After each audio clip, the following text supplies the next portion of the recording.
नमस्कार दोस्तों, उम्मीद है आप सब अच्छे होंगे। दोस्तों, आज हम इस वीडियो में 1921 से लेकर 1925 तक हमारे देश में जितने मेजर हिस्टोरिकल इवेंट हुए उसको स्टडी करेंगे एग्जामिनेशन पॉइंट ऑफ व्यू से जो इम्पोर्टेंट है। सबसे पहले तो जानते हैं वायसरॉय के बारे में। तो आपको बता दूं कि 1921 से लेकर 1925 के बीच में 1916 से लेकर 1921 तक लॉर्ड चेम्सफोर्ड हमारे देश के वायसरॉय थे। मतलब 1921 का कार्यकाल इनका पूरा नहीं था क्योंकि 5 साल तब तक कंप्लीट हो चुके थे। 1921 में ही इनका कार्यकाल ख़त्म होता है लॉर्ड चेम्सफोर्ड का, और नए वायसरॉय बनते हैं अगले 5 सालों के लिए 1921 से लेकर 1926 तक लॉर्ड रीडिंग। और अब शुरुआत करते हैं इवेंट्स की। तो सबसे पहला साल आता है 1921 का। 1921 में बैक टू बैक बहुत सारी चीज़ें हुई, एक से बढ़कर एक रिबेलियन हुए। सबसे पहले बात करते हैं मालाबार रिबेलियन की, जिसको मोपला रिबेलियन भी कहा जाता है। मोपला जो शब्द है असल में मलयालम में दामाद को मोपला बोलते हैं, ठीक है। तो ये पूरा का पूरा जो रिबेल हुआ था मालाबार रिबेलियन, जिसको हम लोग मोपला रिबेलियन भी कहते हैं, ये केरला में हुआ था 1921 अगस्त में। और अक्सर इसके ऊपर सवाल पूछा जाता है क्योंकि जितने भी तरह के मूवमेंट हैं, रिबेलियन हैं, उनके ऊपर देखिए 2-3 तरह से सवाल बनते हैं। पहला, उनके वो हुआ कब, दूसरा कहाँ पर हुआ, तीसरा किसने लीड किया। अगर ये 3 चीज़ आपको पता है तो फिर आप क्रोनोलॉजी को आसानी से हैंडल कर सकते हैं। लेकिन हाँ, पढ़िएगा ज़रूर इन सब के बारे में, क्योंकि कभी कभी क्या होता है जब स्टेटमेंटल क्वेश्चन पूछा जाता है तो अंदर का क्या मसाला है वो भी आपको पता होना चाहिए। तो 1921 में मालाबार रिबेलियन हुआ, जिसको हम लोग मोपला रिबेलियन भी कहते हैं। 1921 में एक प्रेस कमेटी बनाई गई तेज बहादुर सप्रू की अध्यक्षता में। तेज बहादुर सप्रू की अध्यक्षता में 1921 में एक प्रेस कमेटी बनाई गई। किस लिए बनाई गई? 1910 के वर्नाकुलर प्रेस एक्ट को री अपील करने के लिए इस कमेटी ने रिकमेंडेशन दिए। ठीक। नाउ 1921 में दयाराम साहनी, इन्होंने इंडस वैली सिविलाइजेशन की सबसे पहली साइट आप कह सकते हैं हड़प्पा की डिस्कवरी की। 1921 में एक मूवमेंट और हुआ, ये उत्तर प्रदेश में लखनऊ और हरदोई के इलाके में हुआ, जिसको हम लोग ईका मूवमेंट के नाम से जानते हैं, ठीक है, जिसको हम लोग यूनिटी मूवमेंट भी कहते हैं। ये लीड किया था मदारी पासी ने। ये नवंबर 1921 में शुरू हुआ था और अप्रैल 1922 तक ये चला था। जितने भी रिबेलियन होते हैं या मूवमेंट होते हैं उनका ना आपको ईयर पता होना चाहिए, क्योंकि प्रॉपर डेट से कोई लेना देना नहीं है, ईयर पता होना चाहिए। हाँ, अगर एक साल में 2 रिबेलियन हुए हैं तब तो आपको ये पता होना चाहिए किस महीने में हुए हैं, क्योंकि कभी कभी क्वेश्चन कुछ ऐसे आ जाते हैं कि एक ही साल के 4 इवेंट पूछ देंगे। अब आपको पता होना चाहिए कि भाई डेट वाइज क्या है। तो रिबेलियन जितने भी होते हैं उनमें आप अगर एक साल में एक या उस मतलब 2 या उससे ज़्यादा रिबेलियन हुए हैं तो विथ मंथ आपको ईयर याद होना चाहिए। और लीडर भी ज़रूर याद रखिएगा, लीडर के ऊपर भी अक्सर सवाल पूछे जाते हैं। नाउ 23 दिसंबर 1921 विश्व भारती यूनिवर्सिटी को इनॉग्रेट किया जाता है। किसके द्वारा? गुरुदेव रविन्द्रनाथ टैगोर के द्वारा, कोलकाता में। 1921 में एक स्लोगन दिया जाता है। ये स्लोगन सबसे ज़्यादा पॉपुलराइज किया था अपनी स्पीचेस और राइटिंग से हमारे शहीद आज़म भगत सिंह जी ने, और वो स्लोगन है इंकलाब जिंदाबाद। लेकिन क्या आपको पता है इंकलाब जिंदाबाद का ये जो स्लोगन है ये किसने कॉइन किया है, किसने दिया है? ये स्लोगन 1921 में मौलाना हसरत मोहानी ने दिया है। 1921 के बाद अब आते हैं 1922 में। तो आपको बता दूं 1922 में एक ऐसा इवेंट जिसने भारत के इतिहास को पूरी तरह से बदल कर रख दिया। 5 फरवरी 1922 को चौरी चौरा कांड होता है।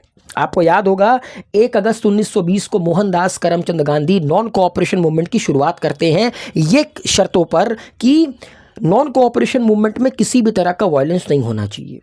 5 फरवरी 1922 को उत्तर प्रदेश के गोरखपुर के चौरी चौरा में जब चौरी चौरा कांड होता है तो मोहनदास करमचंद गांधी उसके ठीक 1 हफ्ते बाद मतलब 12 फरवरी 1922 को नॉन कोऑपरेशन मूवमेंट को कॉल्ड ऑफ कर देते हैं। 11 मार्च 1922 को महात्मा गांधी गिरफ्तार किए जाते हैं बॉम्बे में सीडिशन के लिए राजद्रोह के चार्ज में, और 18 मार्च को उनको 6 साल की सज़ा सुनाई जाती है, लेकिन वो 2 साल के बाद बाहर आ जाते हैं। मतलब 1924 में मोहनदास करमचंद गांधी रिलीज़ कर दिए जाते हैं मेडिकल बेसिस पर। ठीक है दोस्तों, तो 1922 के ये जो बैक टू बैक इवेंट थे वो ज़रूर याद रखिएगा विथ प्रॉपर डेट, खासकर चौरी चौरा कांड कब हुआ था और मोहनदास करमचंद गांधी ने कब नॉन कोऑपरेशन मूवमेंट को कॉल्ड ऑफ किया था। तो 1 अगस्त 1920 को नॉन कोऑपरेशन मूवमेंट की शुरुआत हुई थी, 12 फरवरी 1922 को इसको ख़त्म किया गया था। ठीक है दोस्तों। नाउ 1922 में एक रिबेलियन और हुआ था जिसको हम रंपा रिबेलियन के नाम से भी जानते हैं, और ये हुआ था नॉर्थ ऑफ गोदावरी, मतलब आंध्र प्रदेश का जो आज इलाका है वहाँ पर।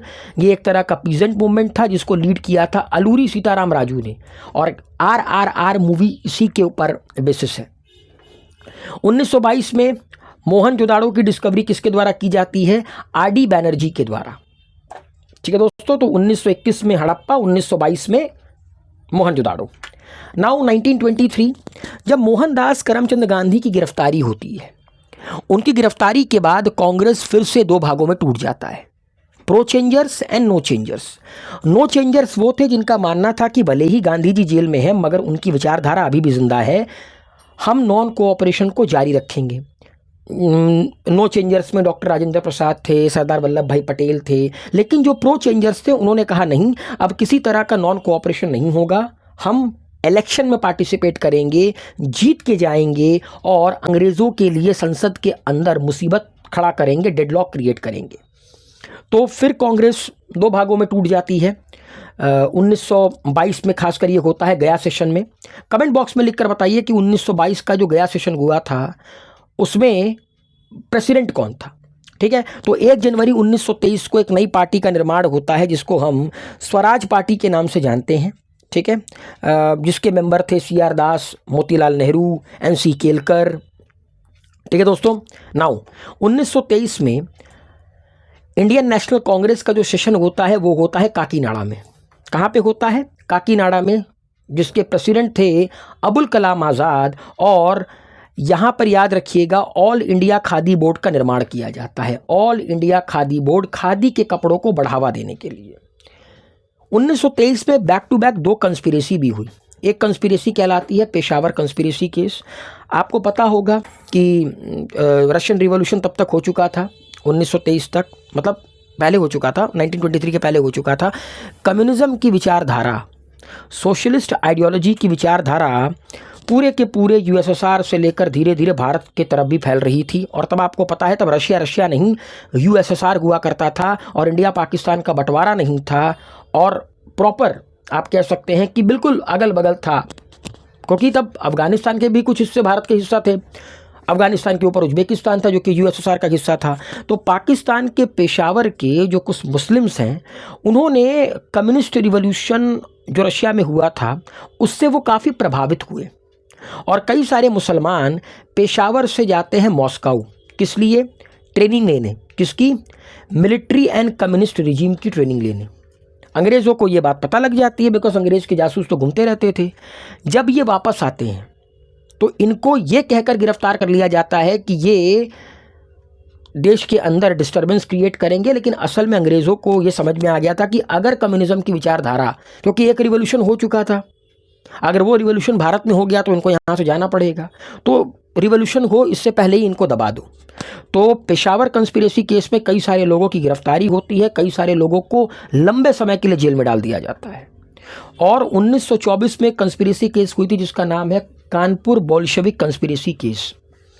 ये केस भी अंग्रेज़ों के द्वारा, ब्रिटिश गवर्नमेंट के द्वारा ही इनिशिएट किया गया था, ताकि सोशलिस्ट आइडियोलॉजी की जो आइडिया है, जो रिवोल्यूशनरी पॉलिटिकल एक्टिविज़म का आइडिया है, उसको दबा दिया जाए, उसको क्रश कर दिया जाए, ताकि किसी भी तरह का वायलेंट या आर्म्ड इंसरेक्शन ना हो अंग्रेज़ों के खिलाफ।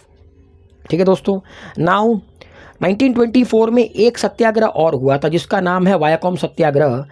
वायाकॉम सत्याग्रह जो कि TK माधवन और श्री नारायण गुरु के द्वारा केरला में किया गया था। ये दुनिया का सबसे पहला जो अनटचेबिलिटी मूवमेंट होता है वो था, क्योंकि अपर कास्ट लोअर कास्ट के बीच में एक जो कॉन्सेप्ट होता है, एक छुआछूत का जो कॉन्सेप्ट होता है, वो काफ़ी ज़्यादा हावी था, खासकर केरला और के इलाके में। तो वहाँ पे क्या था कि अपर कास्ट के लोग लोअर कास्ट को देखना तक पसंद नहीं करते थे, उनकी मंदिर में एंट्री वगैरह भी नहीं थी, सार्वजनिक जो कुआं होता था उससे वो पानी तक नहीं पी सकते थे। तो इसी के खिलाफ, इसी भेदभाव के खिलाफ वायाकॉम सत्याग्रह हुआ था, जिसको TK माधवन और श्री नारायण गुरु ने क्या किया था, लीड किया था। कहाँ पे, केरला में। 1924 में कानपुर में अक्टूबर में HRA का निर्माण होता है, हिंदुस्तान रिपब्लिक एसोसिएशन का। किसके द्वारा, राम प्रसाद बिस्मिल, जोगेश चंद्र चैटर्जी और सचिन सान्याल के द्वारा। 1924 में एक रिफॉर्म्स इंक्वायरी कमेटी बनती है जिसका नाम था मुडिमन कमेटी, जिस कमेटी को लीड करते हैं सर अलेक्जेंडर मुडिमन। ये कमेटी बनाई क्यों गई थी, जैसा कि आप जानते हैं ये रिफॉर्म्स इंक्वायरी कमेटी थी। असल में जैसा 1909 में 1919 में गवर्नमेंट ऑफ इंडिया एक्ट आया था, ठीक, उसमें जो डायरकी का कॉन्सेप्ट था खासकर प्रोविंसेस में, उसको लेकर काफ़ी ज़्यादा इशू थी। तो उस इशू को इन्वेस्टिगेट करने के लिए भी लोग कहते हैं कि ये कमेटी बनाई गई थी। इसके अलावा हिंदुस्तान के लीडर्स की क्या डिमांड है उसके लिए भी ये कमेटी बनाई गई थी। इसके अलावा इस कमेटी ने अपना रिकमेंडेशन दिया था कि भारत में एक रॉयल कमीशन बननी चाहिए, और इन्हीं के रिकमेंडेशन पर फिर 1924 में ली कमीशन बनती है, जिसको रॉयल कमीशन भी कहा गया, on the superior civil services in India. Bharat में एक बेहतर सिविल सर्विसेज के लिए ली कमीशन बनाई गई, ठीक। ये एक तरह की ब्रिटिश गवर्नमेंट बॉडी थी जिसने रेकमेंड किया कि भारत के अंदर एक पब्लिक सर्विस कमीशन होनी चाहिए, ठीक है, एक सुपीरियर सिविल सर्विस कमीशन होनी चाहिए। तो फेडरल पब्लिक सर्विस कमीशन बनता है, जिसको आज हम UPSC कहते हैं, यूनियन पब्लिक सर्विस कमीशन।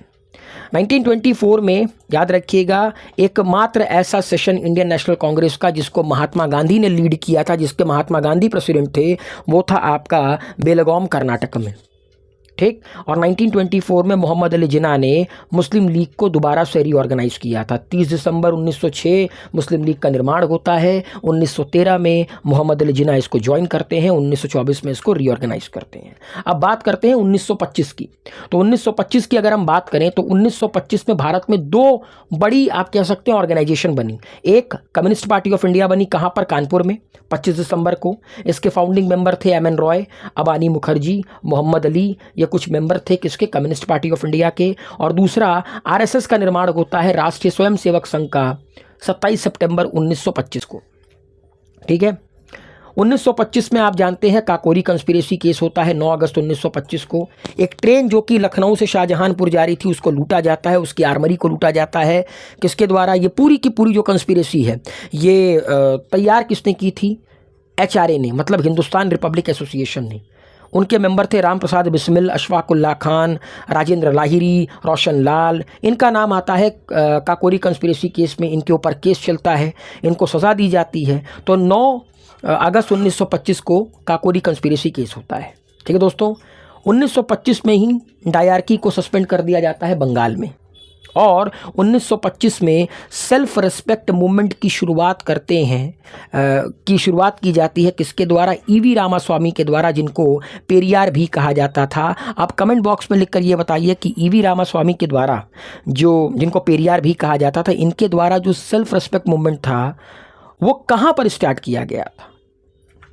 तो उम्मीद है दोस्तों ये वीडियो आप लोगों को पसंद आया होगा, जो हम लोगों ने 1921 से लेकर 1925 तक डिस्कस किया।